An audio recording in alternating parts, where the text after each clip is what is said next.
Navigating Modern Manhood, exploring what it means to be a father, a husband, and a man in the 21st century. Now with your hosts, Scott and David. Hello everyone and welcome back to another episode of Navigating Modern Manhood. I'm Scott Jewell and I'm here with David Corcoran. How are you going, David? I'm doing well, Scott. Thank you for asking. It's a new year, 2025, this fresh episode that we're bringing. I went to Australia over Christmas for 2 weeks, only 2 weeks. My wife's been working out in Australia for 3 months, so she gets home soon. And so it's been a long time that she's not been home, but I'm really looking forward to having her back next week. Been running the household by myself, solo parenting. So we ought to do an episode on that at some point, I think. Not just with me. I'm sure plenty of other men out there are also having moments where they have to do that too. But what about you, Scott? How's been the turn of the new year for you? Been busy, been good.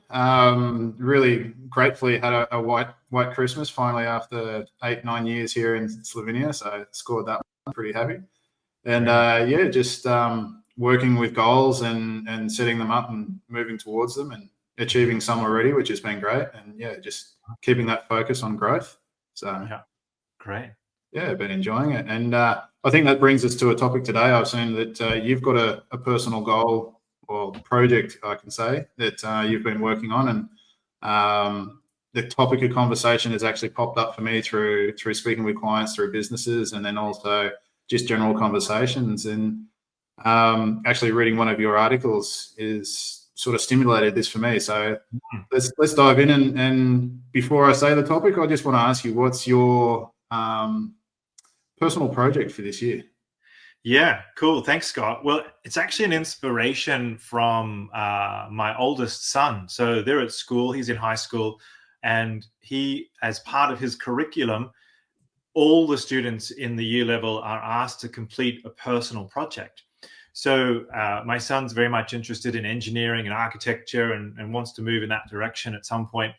And he's built for himself or designed on a software program based on a photo. He's reproduced the facade or a version of Notre Dame, the cathedral in Paris there. So really just from a photo, and he had to put in a whole bunch of coordinates into this program that he's done. And then as part of that, he then 3D printed the facade in sort of a model that then he could, he sculpted, he painted. He's very much into Warhammer, which I'm sure other young people who might be watching and know about.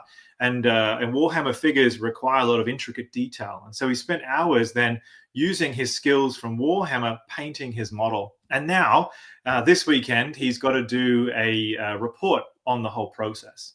And it got me thinking over the turn of the year as I was watching him on our holiday that I just mentioned. I had a bit of downtime, time to relax, time to kind of, I always use the turn of the year as a bit of a check-in for myself. And of course, your post on goal setting and the importance of having that, always strikes me. And I've never been a big one for New Year's resolutions. But what I was interested in and am interested this year is to say, right, what could my personal project be? And this is the idea based on my son's inspiration to say, what's something that I could work on for the whole year that is something that I go, ooh, I get to work on that a little bit. So aside from work or aside from being a better dad or otherwise. And so for me, it sort of actually combines everything that I'm doing, if I'm quite honest. It's the topic of soft skills.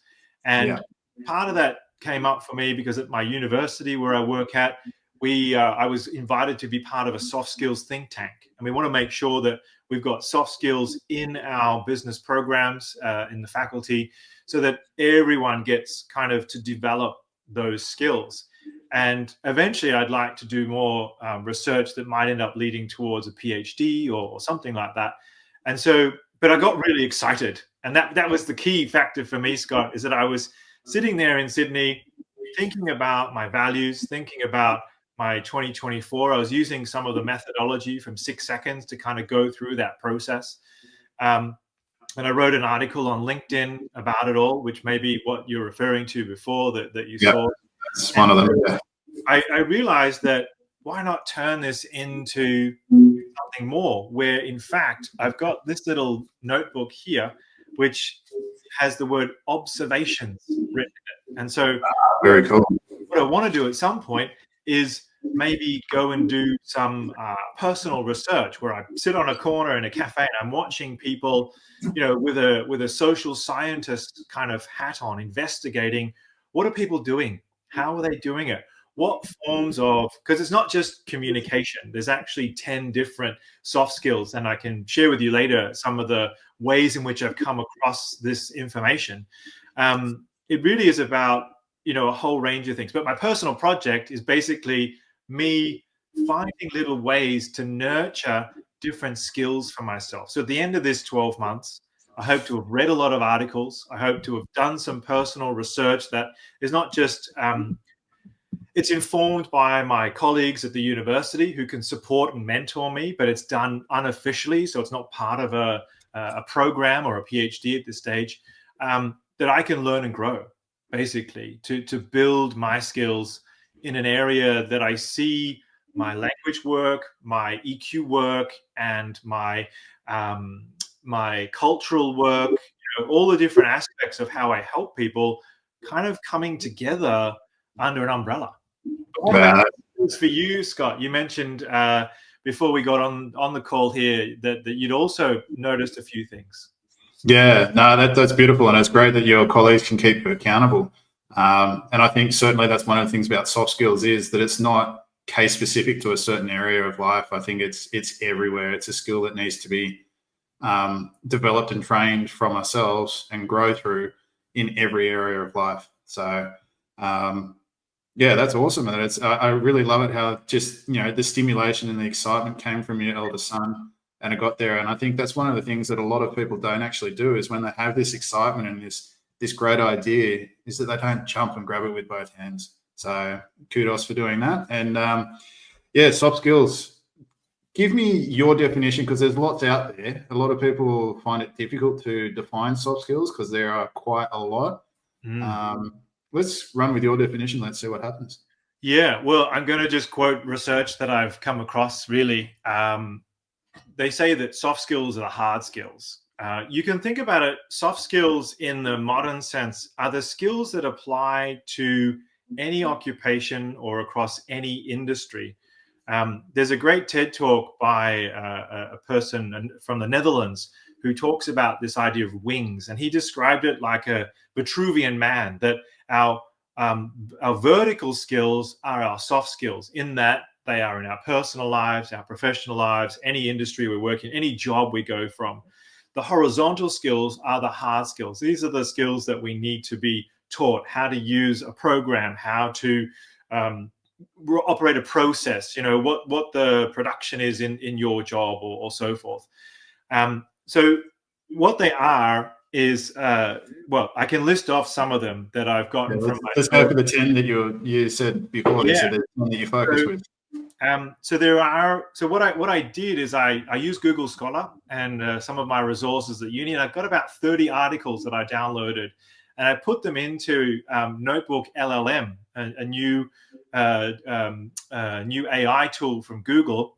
And what it does is it creates a notebook for you that summarizes everything. So what we're talking about here from these 30 articles, and I think this is amazing, we're talking about communication skills, first and foremost. Teamwork skills. We're talking about problem-solving skills.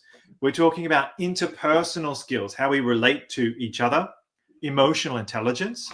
We're talking about work ethic, our professionalism, our sense of duty, our ethical standards, time management. We're talking about leadership skills. We're talking about adaptability and flexibility.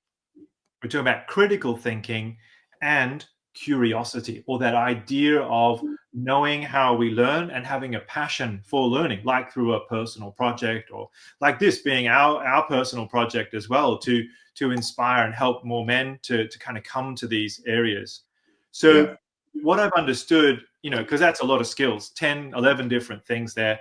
I asked and I've used ChatGPT a lot in my build up, so it knows my particular situation quite well. Yep. And I asked it, what are the 3 most important skills that people need now in business? And it said communication skills, it said emotional intelligence, and it said adaptability and flexibility.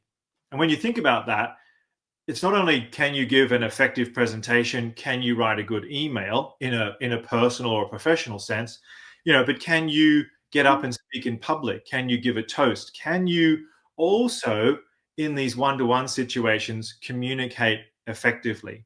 And I'm listening to a book at the moment called Getting to Yes. It's an older book. It's a classic. It's about 30 years old now. It came out maybe 40. Actually, it's 40. It's my age. I just turned 46. It's from first edition was 1977 or so. So even a little bit older than me. But the point I make is that listening to one of the chapters, this author talks about the fact that in any conversation, we have perception, we have emotion, and we have communication. So our perception of how am I perceiving what you're saying, what emotions are you and I bringing to the situation, and then what communication is happening either between us or not being said between us as a result. So it goes much beyond just can you give an effective PowerPoint presentation, which is what I love. And I asked the LLM to give me a list of important competencies that really students should learn. So I'm not going to go through all those now with you, but certainly I'm sure some skills, like, up to sort of 8 to 10 different competencies that are really interesting. And what I'd like to do with that, especially for those three areas of communication, EQ, and adaptability, is develop like an audit system. And, I've actually started on that now to develop an audit that maybe you could do as a self kind of audit. Yeah, I believe, give yourself a 1 to 5 when it comes to, you can write a good email, you can deliver an effective presentation. So, and then what you could do is then ask, 10 people around you to also rate you. And then, that then requires a bit of a statistical analysis, but you could start to see whether your results differ or are the same as others' perceptions as well. Absolutely, yeah. You took the word right out of my mouth. It leads us back to our perceptions of, what's being communicated and our emotional intelligence. And I think those three core, it was communication skills, so effective communication, EQ, so emotional intelligence, adaptability. Flexibility, It links into another article that you wrote, so I'm picking on you again, was, the small talk. And I think that's a perfect place where we can practice our soft skills is small talk. Because quite often it's one of the things where, for me, soft skills is all about connection.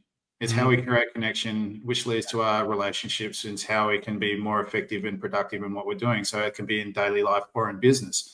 So, if our efficiency and productivity are down, we can link that back to our soft skills because the perception of the information getting across is not communicated clearly. So, it could be rushed. It could be not understood properly. Yeah. So I think it's one of the key areas where we can practice it is that small talk. And it's very, very cool when you think about it. If you go into the business scope or into the corporate world, a lot of people get frustrated. I know a lot of managers that I speak to, a lot of directors that get so upset with their staff members because in their mind, they're so clear in their perception of what they've delivered. And it's just completely misunderstood. And the people underneath them go off on a different tangent.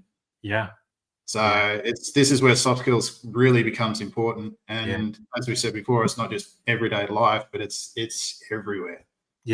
I think that even the audit that you were suggesting is really, really cool. And quite often our dirty lenses is one of the phrases that we have in mentoring and coaching is our dirty lenses is we will perceive something to a certain degree. We're looking at a glass bottle, we can read the label. The person on the other side doesn't see the label, they just see how much water or volume is inside it.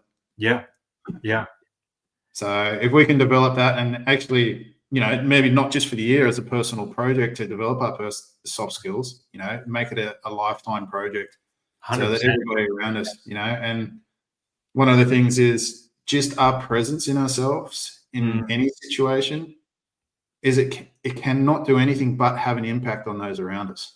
Because emotions are contagious. Correct. So if you're not feeling comfortable within yourself, that'll be infectious around everybody around, and that'll create confusion and go through. So if you can build that confidence and know that you're adaptable, you're flexible, you can get through, you have enough emotional intelligence to read not only yourself but those around you, that you will have efficient and clear communication. Yeah. Yeah. And coming back to small talk, I'd like to ask you in a minute about Slovenia. I can share that in Austria, most Austrians, especially when they have to speak in English, really despise small talk. So there's a cultural element to that where, if you go to do business with an Austrian leader, you mentioned before, the leader would get in and say, right, hello, good afternoon, how are you? Good, how are you? Good, good. All right, let's get down to it. In Australia, or when I visited Ireland, for instance, with the university, I'd sit down in a pub and the person next to me would just start talking like, oh, where are you from? What you doing here? Having a chit chat. Now, it would often seem to be, you wonder, oh, is this meaningful? Is this meant? A lot of people ask me, you don't mean it when you ask me, how are you? And I say to people, well, actually, I do. Because in engaging in small talk, what I can do in that moment is perceive what's happening for that person. True. How quickly do they want to get down to business? How much are they emotionally kind of there and present, as you said before, in the conversation? And so I encourage Austrian people, for instance, everyone, to basically invest in small talk. But people feel like they have to talk about the weather, talk about politics, no, there are hundreds of other topics that you can use and things to do. But let me ask you first, before we talk about ways in which to do that, what's the perception like in Slovenia, and how do you find it as an Australian living in Slovenia? Yeah, I'm very similar to you. Like when I ask, hey, how's it going? I really want to know what's happening. And I think certainly here, the people who if it's the full 6 degrees of separation, they are a bit standoffish, and it's just like, yeah, how's the weather? See you later. I'm off. They're not really present within the moment. Yeah. They're not invested, as you said, invested in the connection, the relationship between you, no matter where it is, if it is at the pub, at a coffee shop, or somebody helping you at shopping and you're trying on shirts, jackets, whatever. But I think a lot of people are looking at relationships now as transactional. And I think the younger generation is looking at it as transformational. Like one of the things, certainly in Australia, we're going back to Australia again, is that a lot of the younger generation, they don't have a problem talking about money and how much things cost and how they're feeling. Whereas my generation and the generation before me, it was all taboo. It was a taboo topic. No one will tell you. It's all hush, hush. This is my stuff. So there was automatically a wall there. Yeah. Whereas now I think it's just becoming more natural to be open. And I think that's one of the gifts of AI as well, is that the more it develops, it's actually enabling people to understand things better. You mentioned you use LLM and you put the 30 articles in and it's giving you a summary. Someone, actually, a few of my clients, they grab the information from text messages that they've got from people, they punch it into ChatGPT to make sure that they've got the correct understanding of what's being asked. Okay. Wow. So that's where there's an element of trust, where they don't trust themselves, that they've heard or perceived what's being sent. So they go for a clarification and then they can respond. Oh, wow. Because English is not the first language, or because it's not the language, right? Just to be English sure. is not the first language, and then it's to a degree the level of emotional intelligence. Yeah. And it's like every word has an emotion attached to it. One word might have a great association to you, but for another person it could be detrimental to them. 100%. So it's certainly something that AI can help us, and it's a skill that, as you said, like EQ, that we can learn and grow. And certainly in Slovenia, people are learning to grow. They're learning to become more open. But generally, the small talk sort of been, how's the weather? The government's done this, that sort of thing, project and blame. But as everybody's becoming more and more vulnerable, it's certainly opening up, and people are sharing where they are. And it's one of the people from the rugby world is Johnny Wilkinson. I love his mentality and his prospect on looking at life. He's like, I'm literally going to be present in every single moment where I am, because if I'm not present, I'm not invested. So he's world renowned in the rugby world, famous for the off foot drop kick to win the World Cup in Australia in 2003. He said, I celebrated for that 20, 30 seconds. And then he said, I was on to the next thing, because I needed to be present in the moment to make sure that I can do my best job for the team to make sure that we won that World Cup. Yeah. So it's really a mindset thing that I think is really handy, that if we can be present and literally look to where we are, not in the past, not get stuck in the past or stuck in the future, because then we will miss where we are. And I think that's one of the things that I've taken with my boys and inside my family is when I'm with my boys, I'm present with them. Yeah, I'm not thinking about something down the line that's going to affect me in 4 hours when they're asleep or something like that. It's like, I'm here, I'm invested in you. Let's do something together. That's amazing. And that's all part of, soft skills. Yeah. Because if you can't, you said, right? Yeah. Can't bring that presence. I'm looking now in my criteria list to see which one would that fit into, but I should write that observation down. That's the kind of thing. It's almost like work ethic, right? It's the ethic of being there. It's, adaptability. It's showing leadership. Yes. Like one of the things that I do as a mentor or as even Reiki practitioner, EQ practitioner, is I'm not going to ask you to do something that I won't myself. Yeah. So rather than ask, I'm going to show you because I'm going to lead the way. So we can have that topic of conversation. We can go through it. So we're talking about soft skills here. If I want someone to develop their soft skills, I'm going to lead the way by developing mine. Yeah. 100%. Yeah. And that's the self-leadership.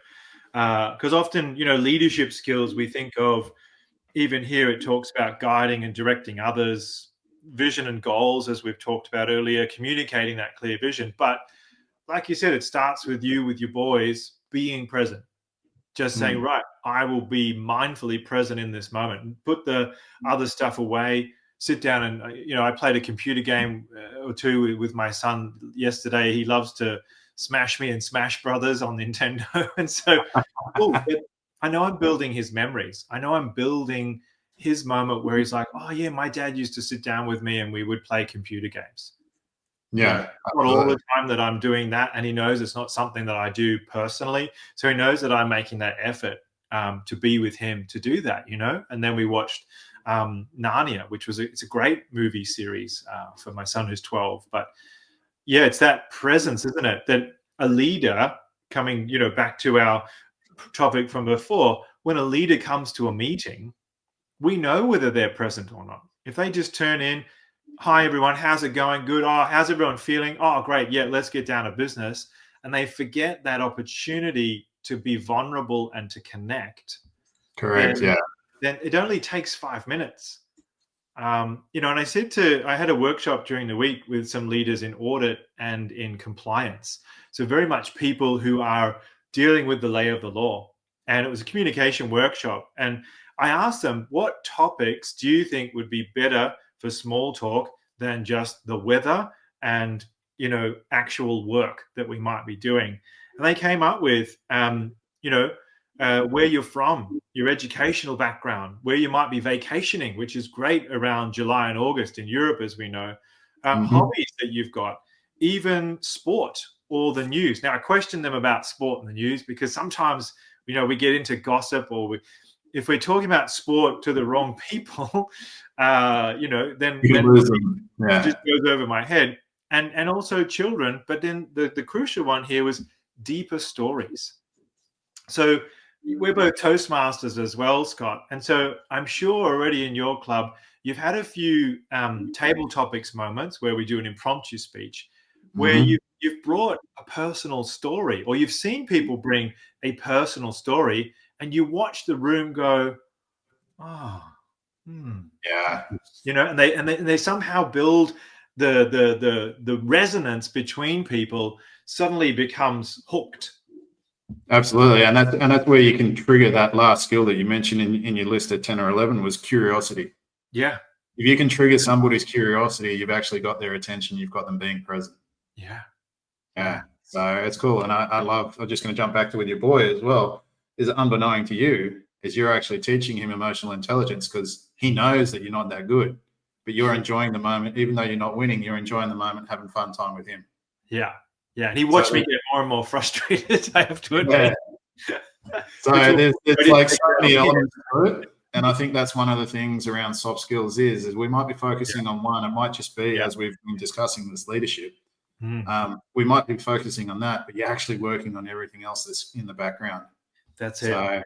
That's And that's it. where, as you said, perception from that book that's been written, let's just say 37 years ago, and drop your age a bit.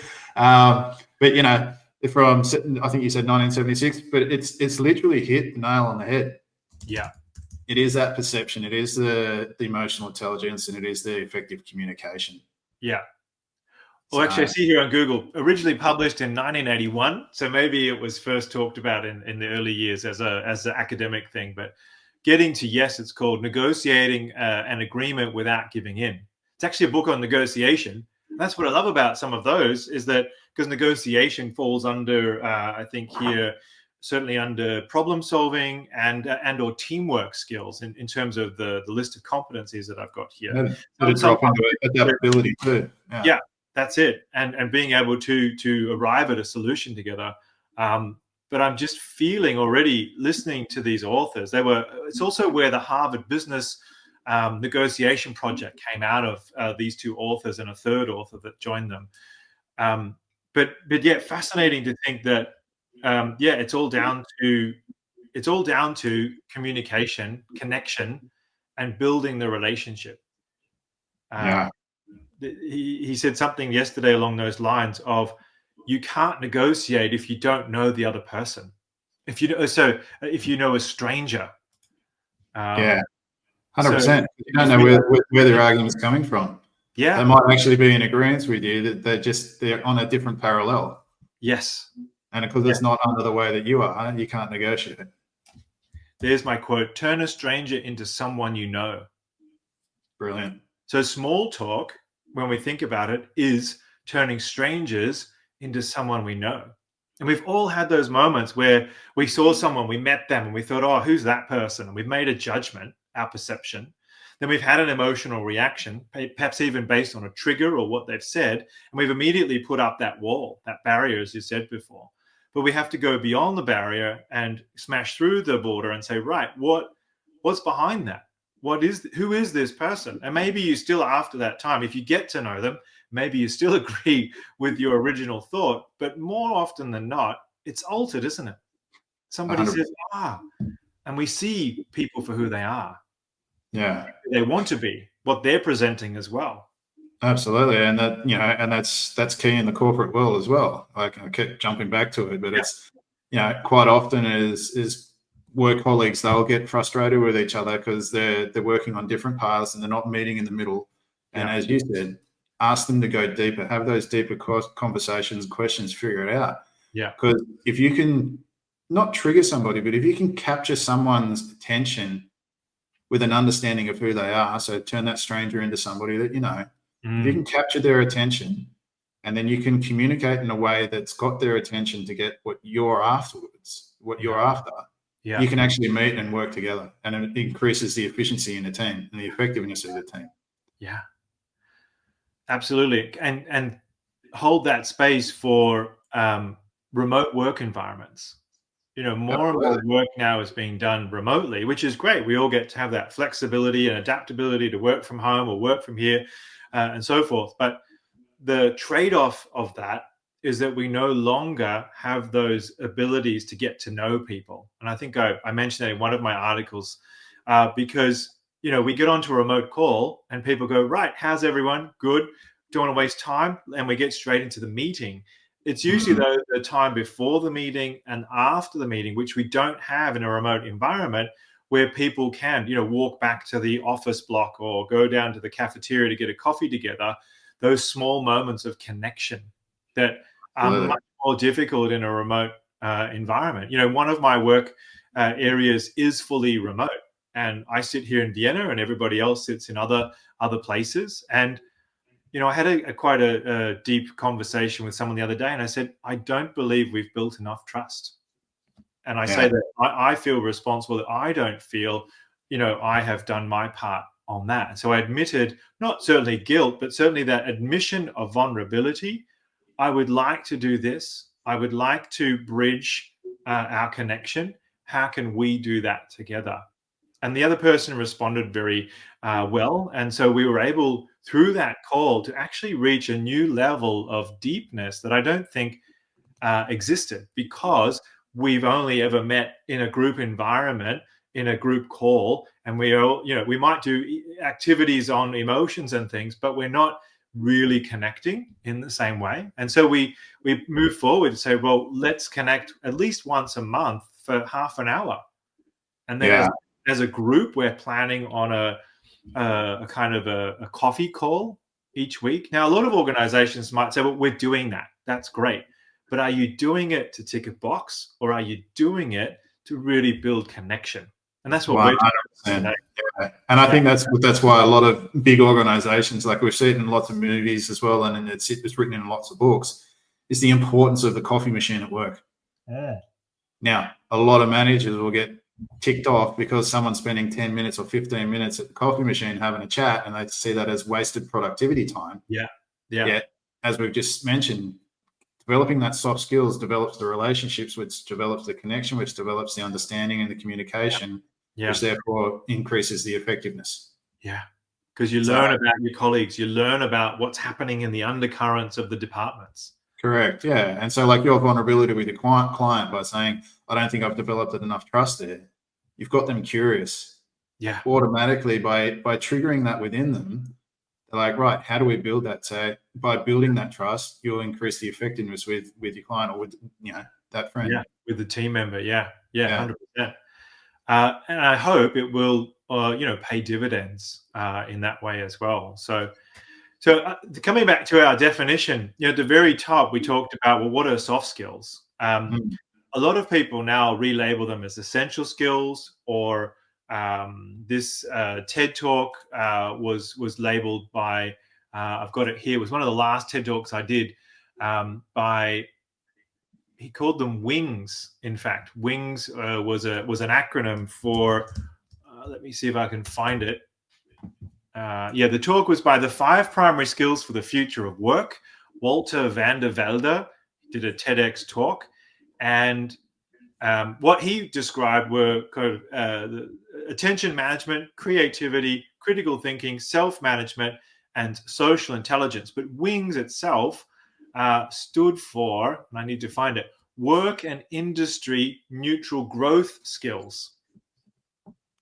I like that.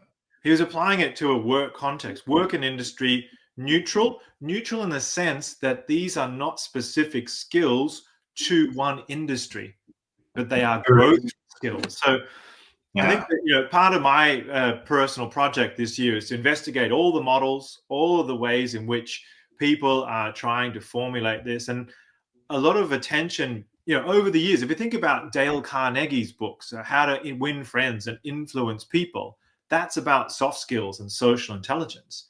When we think about the books of John Maxwell from the 80s and 90s, the 15 laws of leadership and the 15 irrefutable laws of personal development and so forth that he's done, or even someone like Tony Robbins, who's well known in personal development, these are all people who have been pushing for our soft skills. But you could probably go back to Aristotle and others as well, in terms of it's always been about how do we communicate with others. So soft skills, not so soft. Essential skills, growth skills, life skills, future, business proofing skills. And I think, before we jumped on, Scott, you'd mentioned that more and more, 10 years ago, people sort of thought, I'll go do a presentation skills course and you've covered your soft skills. Yeah. The world now is changing because of AI. AI is doing a lot of the work that, we would have done in the past. And so what are we left with? We're left with needing to differentiate ourselves through our soft skills. So people will say, you've got 2 candidates, both equally as good on the technical side, maybe with degrees and so forth. Which person do you pick?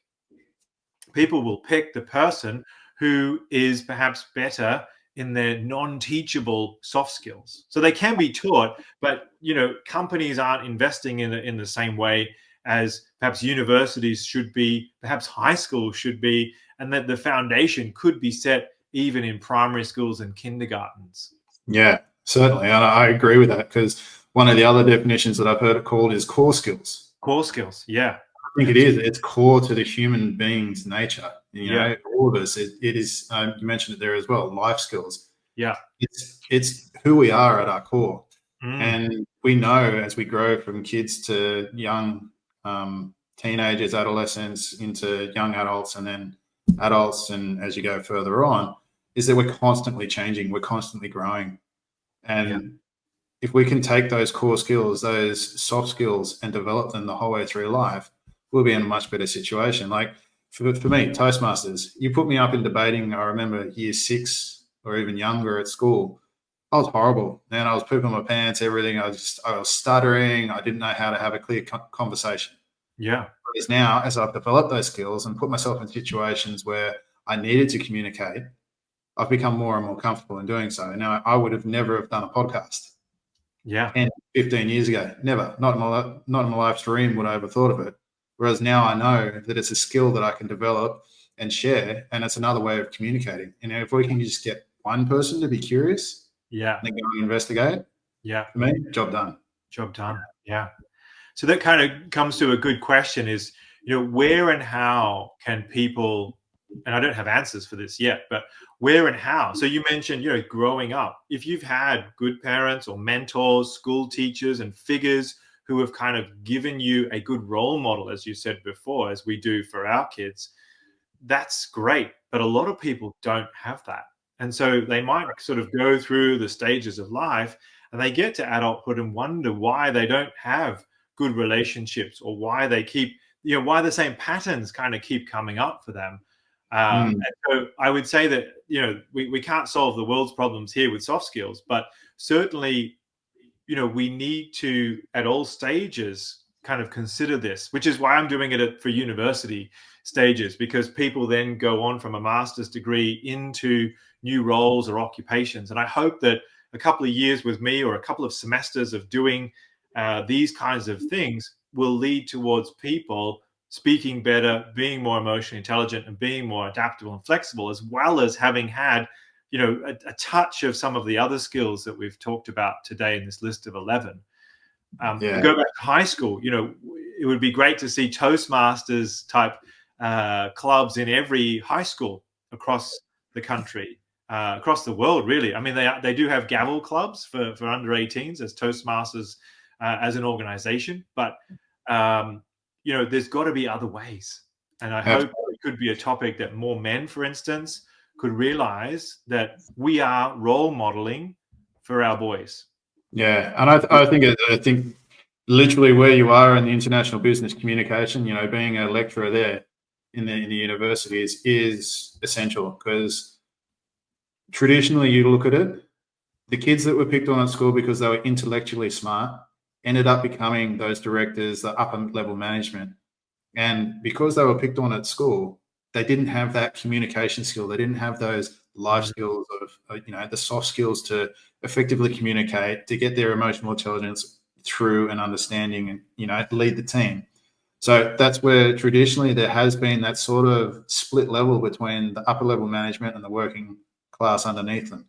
Yeah. I think if we can raise that skill set in, education, as you said, in universities where you're starting now, even into the schools, to get that growing, then everybody can be on not a level playing field, but a level playing field in the soft skills. Yeah. And I guess thinking broadly then outside of that, I mean, teachers model soft skills, don't they? So they're an important group to think about.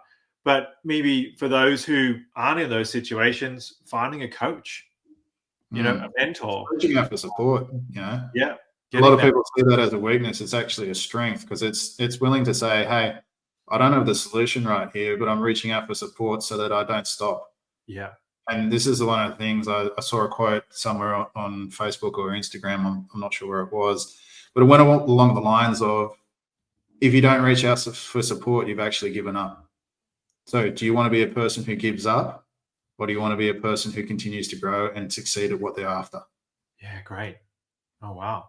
So it really got me thinking, if I'm struggling to succeed in an area that I'm after, or the goal or the personal project, and I'm not successful in that area because I can't get over a boulder or a step or whatever it is, if I was just to stay there and stop and not reach out for support, I'll never, in my mind, I'll never succeed, because I haven't got over that hurdle. But if I can reach out for support to get there, and they'll show me another way on how to attack it to get over, Yeah. then it's success. Yeah. You know, like I've overcome the first part and I'm getting closer to that goal or completion of the project. Yeah. Yeah. 100%. That reminds me of that moment. You know, how many people have you met who say, "Oh no, I can't sing"? You know, I was Mm, told. Or you mentioned stuttering and feeling nervous in the debate. Imagine if you'd had a poor teacher there say, "Yeah, terrible, Scott. You should never do that." That would have hampered, and lots of people have stories like this, hampered your ability to reach the next level. And so, yeah, what is it that we've all got holding us back? Those mini moments where somebody said something and we made a decision to stop that development of that skill at that point. absolutely. Uh, Yeah. interesting. I made a couple of cakes last month with my birthday and all that. And took one down to my university. People are like, "Oh, you made this?" It's like, "Yeah. Why wouldn't I make a cake?" No one ever told me I couldn't make a cake, so I just made a cake. You know what I mean? So I had Yeah. no prior barrier to It's the that. trial and error and away you go. And it worked out. And so, Yeah. but we all have, and maybe this is sort of bordering into the therapy side, but this is where we can uncover those patterns that are keeping us stuck, and that might evolve into further soft skills that we can develop. Absolutely. Yeah, like you just mentioned one there before, and it just triggered my brain. And my brain goes, "Yeah, I'm guilty of going and telling people that I can't dance." You know, Yeah, you right. said people say I can't sing. Yeah, Man, I kill it in the kitchen. I'm a kitchen dancer when right. nobody can see me. Right. So Yeah, it's just like I know I can dance. I can feel the rhythm. I yeah, can go. You know, I yeah, was a drummer. I created rhythm being a drummer at school in the band. yeah. Um, so it's like I know I can do it. Yet it's the psychology that I have around it in a bigger group and in it setting outside That's the it. house environment. That's it. That's it. Whereas when I studied opera, we learned how to dance, and we had to dance in operas often. So even just a few basic waltz steps. Actually, I have a funny story about Slovenia. I was once at a conference where they had asked people from Austria to dance with people from Slovenia. And I met some of your Toastmasters colleagues, and Uh, we waltzed around the room and we put on this performance that everyone went, "Oh, wow." Because, I had enough skill to sort of not see it as a barrier. Whereas previous iterations of that activity, people were like, "Oh, I can't." And so, yeah, go back to your soft skills. Like, what is it that you need to work on? Uh, correct. I know for me, I 100% say my teamwork skills. I tend not to delegate very well. I tend to just do the thing rather than working with people to help them learn and grow. Yeah, So I'd probably make a terrible manager or a micromanager, but I'm not in that area. But certainly, it's about that lens, as you said, dirty lenses. What are we just going? Oh yeah, no, I'm good enough at that. But where could you be better as well? And that's absolutely. coming back to your point about it's a lifelong skill. So they really are core life skills that we Mm, need to perhaps invest in. I know there's some articles talking about the word soft skills and changing that word, but I think the jury's out about what it's called. So perhaps I'll do some analysis this year to see where I could go with that. yeah, and I just before we wind up, I think there's one word as you mentioned before when we started that you created. There's a little play, but it revolves around the soft skill of kindness. Yeah, I'd love you just to talk really quickly about that if you could, and then we'll wrap up for today. yeah. So my one part of my personal project is to write more articles, so people can hopefully expect one a week would be my goal. And I did ask ChatGPT to give me some help with some titles, and so it gave me 51 titles that I could use on soft skills, and one of them was on kindness. And it got me thinking, yeah, right, we often think of kindness as what children do, or as me kind of overtly giving myself. But kindness, if you think about it, is kindness to yourself.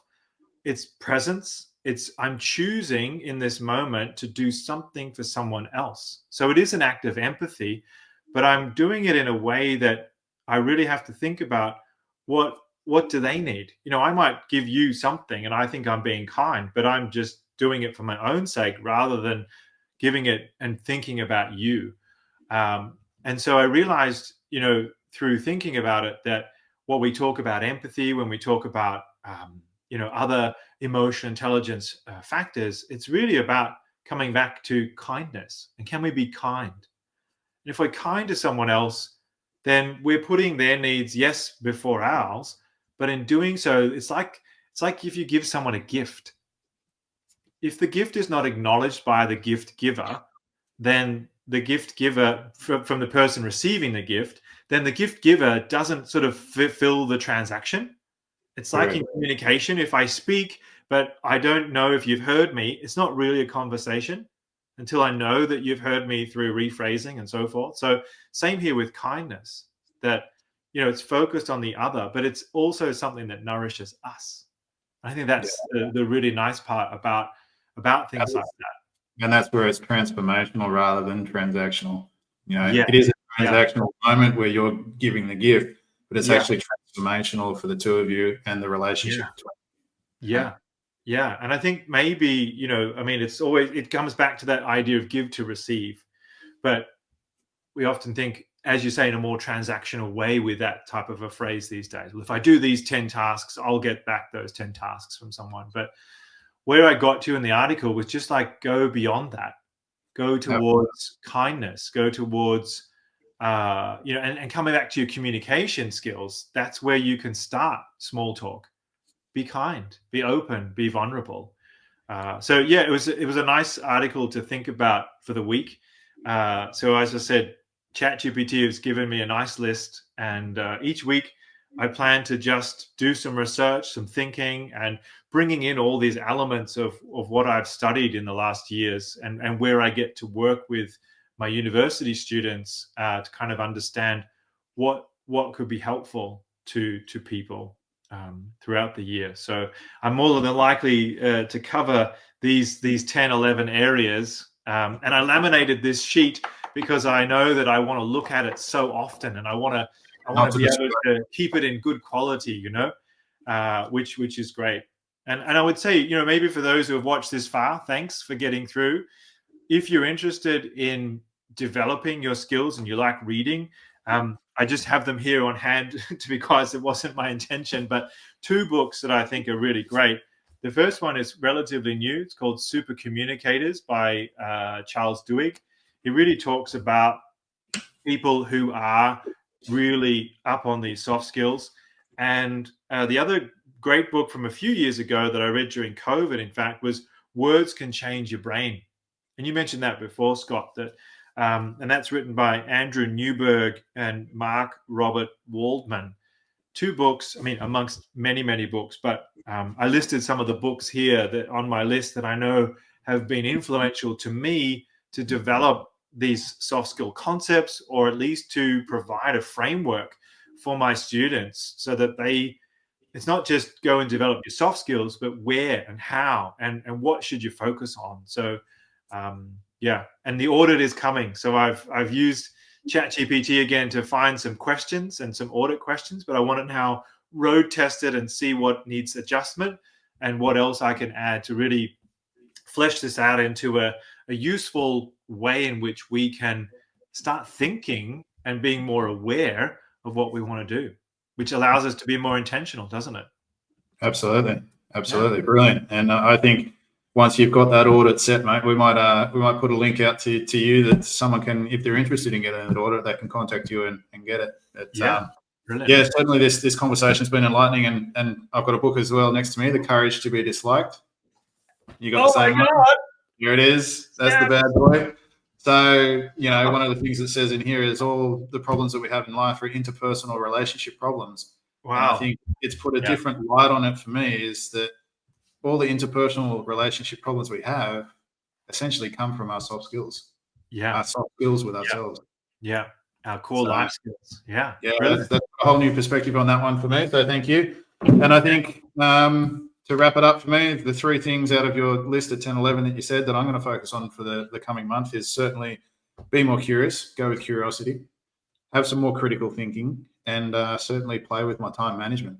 So they're the three that I'm going to play with that you've mentioned from your Cool. list. And Amazing. Yeah. if I'd love to see some more articles come out from you because I enjoy reading them. And Thank you. As you said, everybody, thanks heaps for listening if you've come this far, and we're looking forward to bringing you another episode shortly. Sounds good. Bye, everyone. Cheers. Bye. This has been another episode of Modern Manhood, and if you've enjoyed this episode, please click to subscribe and make sure you stay connected. We are Navigating Modern Manhood. Join Scott and David next time.